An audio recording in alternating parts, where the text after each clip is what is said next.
In the vibrant academic world of Columbia University, Professor Emily Carter was an outstanding figure.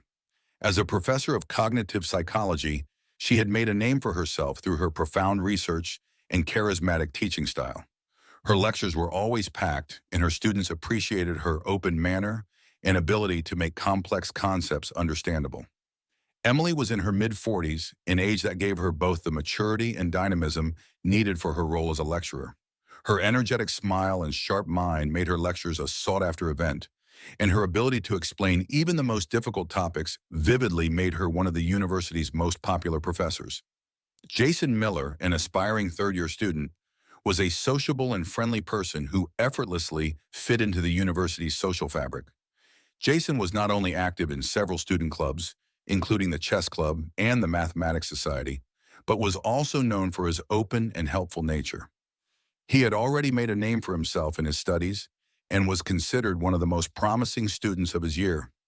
His intellect, combined with his social competence, made him a valuable member of the academic community. When Jason enrolled in Emily's seminar, it was a new and exciting challenge for him. He had already read some of her groundbreaking research papers and admired her ability to analyze complex psychological phenomena in a clear and concise way. Emily Carter was the perfect mentor for him, and he was thrilled at the opportunity to learn from her.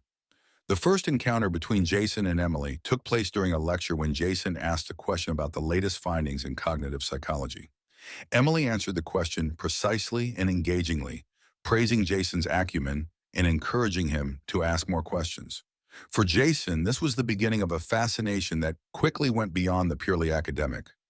The interaction was more than just an academic conversation for him. It was a step into a world that deeply impressed and changed him. Jason's admiration for Emily grew with each interaction, and soon his initial admiration developed into an intense obsession. He was an active participant in Emily's courses and always engaged intensively with the material. His visits to office hours became more frequent, and he asked questions that not only concerned the topics of the class, but increasingly touched on personal aspects of her work and experiences.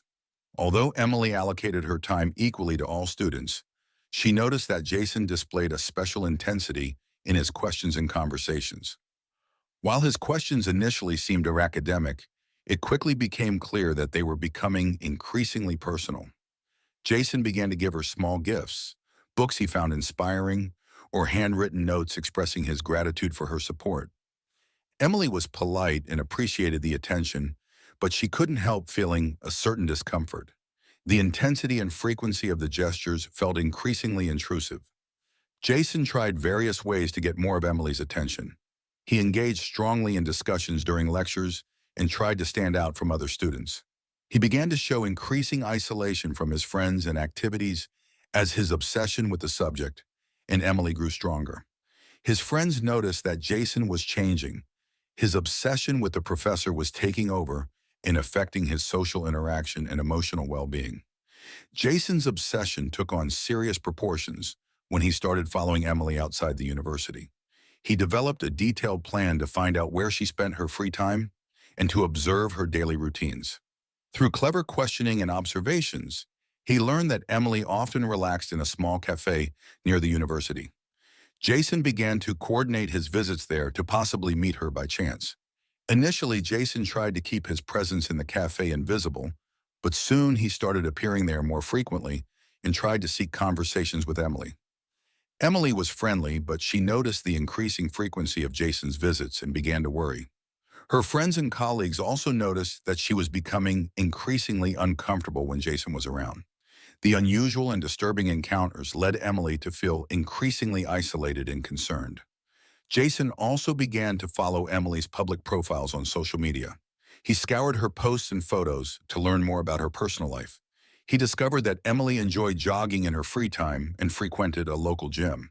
Here, too, he began to position himself inconspicuously to observe her movements. He documented her routes and times and meticulously analyzed her every move. His obsession intensified further, and his behavior crossed the boundaries of healthy behavior. Jason became increasingly obsessed with the idea that Emily should understand his life and give him the attention he demanded. The situation deteriorated significantly when Emily began a romantic relationship with Dr. Robert Sinclair, a colleague at the university. News of Emily's new relationship spread quickly, and Jason was devastated. For him, it was a personal betrayal, and his obsession turned into dangerous jealousy. The thought that Emily was happy with someone else plunged Jason into a deep abyss of anger and despair. In the weeks following the announcement of Emily's relationship with Dr. Sinclair, Jason's behavior took on threatening proportions. He began to follow Emily's every move, observing her as she left the university and trying to track her daily activities with disturbing precision. His notes became increasingly dark and obsessive. He projected his fears and anger onto Emily and her relationship with Dr. Sinclair. This obsession led Jason into a dangerous spiral of self-deception and paranoia. Emily increasingly felt threatened by Jason's behavior. She turned to the university and asked for support, but the measures taken didn't seem sufficient to defuse the situation. The university tried to keep an eye on Jason, but his ability to behave skillfully made it difficult to catch him. Emily felt increasingly insecure and isolated, and her initial confidence was undermined by the constant threat and feeling of helplessness. Jason buried himself deeper into his obsession. He began having nightmares in which Emily and Dr. Sinclair mocked and ridiculed him. These dreams further fueled his anger and despair and intensified his obsession. During the day, he obsessively followed Emily, while at night he was haunted by fantasies of revenge. His thoughts became increasingly dark, and his perception of reality more distorted. It was a rainy night in November when Jason put his plan into action. He knew Emily would be working late to finish her research papers, and he had already gained access to the university buildings. The campus was shrouded in thick fog, and the university building where Emily worked was nearly empty. The darkness and silence of the night intensified the oppressive atmosphere. Jason hid in a dark corridor of the building that led to Emily's office. He was nervous but determined. In his hand, he held a kitchen knife he had brought in the hope of forcing Emily to give an explanation. He wanted to know why she had chosen Dr. Sinclair and why she hadn't considered him, Jason, as her choice. As Emily left the office to go home around midnight, Jason waited for her. He jumped out of the shadows and stood in her way. Emily flinched when she recognized him. The darkness and the threatening glint in Jason's eyes made her freeze with fear. Emily immediately recognized the danger she was in. She tried to stay calm and extricate herself from the situation. But Jason's gaze was relentless. His eyes reflected the anger and desperation that had built up in him over months. He began asking questions, but Emily couldn't give answers that would alleviate his obsession and anger. Her attempts to calm him and bring him to reason failed. Jason felt betrayed and ignored. Each of her answers seemed like another rejection to him. The tension reached its peak when Jason realized that Emily would never give him the explanations or affection he so desperately sought. In a fit of rage and desperation, he stabbed her. The attack was brutal and quick. Emily had no chance to defend herself. As she sank to the floor, a painful scream filled the silence of the building. Jason stood panting over her, knife in hand, slowly realizing the magnitude of his act. Panic and guilt overwhelmed him. He dropped the knife and fled the building as Emily's life slowly ebbed away. The campus was struck by deep shock when news of Emily's death circulated the next morning. Students and colleagues were stunned and could hardly believe what had happened. The tragedy deeply shook the university, and Emily Carter's legacy lived on in the hearts and minds of those who had known her. The investigation into Emily Carter's murder was immediately launched. The police began searching the campus for clues and conducted numerous interviews. Emily's colleagues and friends were shocked and deeply affected. They couldn't imagine who could have been capable of such an act. The investigators worked hard to bring the truth to light and catch the perpetrator. It didn't take long for investigators to turn their attention to Jason Miller. His obsession with Emily had been known to many of his fellow students and even some professors. Some had found his intense efforts to gain Emily's attention concerning, but no one had foreseen that it could go this far. Friends of Jason described him as increasingly unpredictable and emotionally unstable in the weeks leading up to the murder. They had noticed that he was withdrawing more and more from his social activities and obsessively focusing on Emily. The police investigated Jason's activities and found that he had often been in Emily's vicinity, even outside the university. Security footage showed that he had entered the university building on the evening of the murder and had been near Emily's office. This evidence, combined with witness statements and information from Emily's circle, was enough to issue an arrest warrant for Jason. Jason was arrested in his apartment.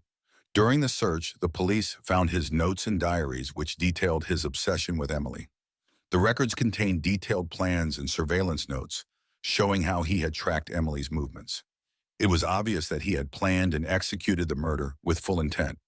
The evidence was overwhelming and shockingly documented Jason's drift into dangerous obsession. Jason's trial attracted great attention. The media reported extensively on the case, and the public was both fascinated and horrified. The trial began a few months after the murder. The prosecution built their case on the overwhelming evidence against Jason. They presented the security footage, notes, and witness statements that proved Jason's obsession and his plan to murder Emily. The evidence clearly showed that Jason had consciously planned and carried out his actions. Jason pleaded not guilty and claimed he had not intended to kill Emily. His defense argued that he had acted in a state of extreme emotional confusion and mental instability. They brought in psychiatrists as witnesses who explained that Jason suffered from a severe mental illness that had influenced his actions. Despite this defense, the evidence against Jason was overwhelming. The prosecution successfully argued that Jason had planned and deliberately carried out his actions. The detailed notes in the course of his obsession showed that he had acted in full awareness of his actions. After a long and emotionally draining trial, Jason was finally found guilty of murder. He was sentenced to life in prison without the possibility of parole. The verdict brought a certain measure of justice for Emily and her relatives, but the pain and loss suffered by her friends and family would never fully heal. The trial was a painful but necessary confrontation with the cruel consequences of Jason's uncontrollable obsession. The murder of Emily Carter left deep marks on the academic community of Columbia University. Her colleagues and students mourned a brilliant scientist and an inspiring teacher. The university was shaken and had to deal with the consequences of the tragedy. In Emily's honor, a scholarship was established in her name to support talented psychology students and continue her work.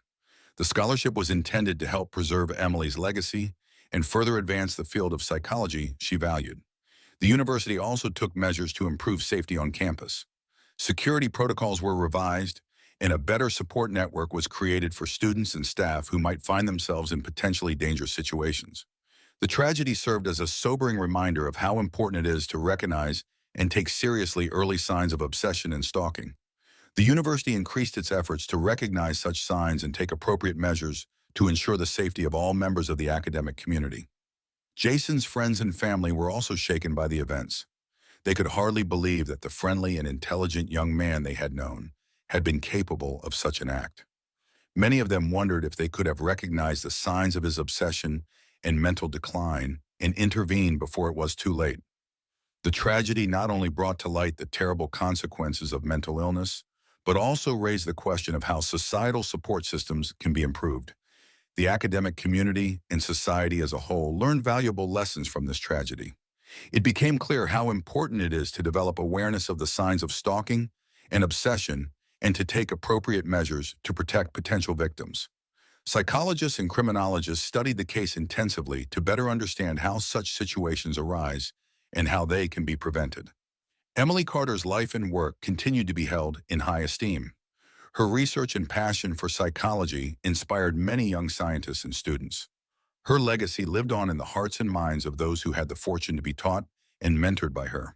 Jason's fate was a sad reminder of how quickly life can derail when mental health problems and emotional instability are not recognized and treated in time.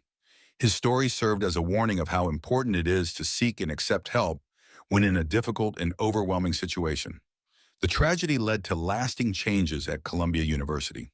The institution increased its efforts to create a safe and supportive environment for all members of the academic community. Efforts to improve security measures and provide resources for those who felt threatened or insecure were further expanded. Emily Carter's legacy lived on, not only through her scientific contributions, but also through the positive changes she had inspired. Her story became a symbol for the fight against the dangers of stalking and obsession, and for the importance of compassion and support in times of need.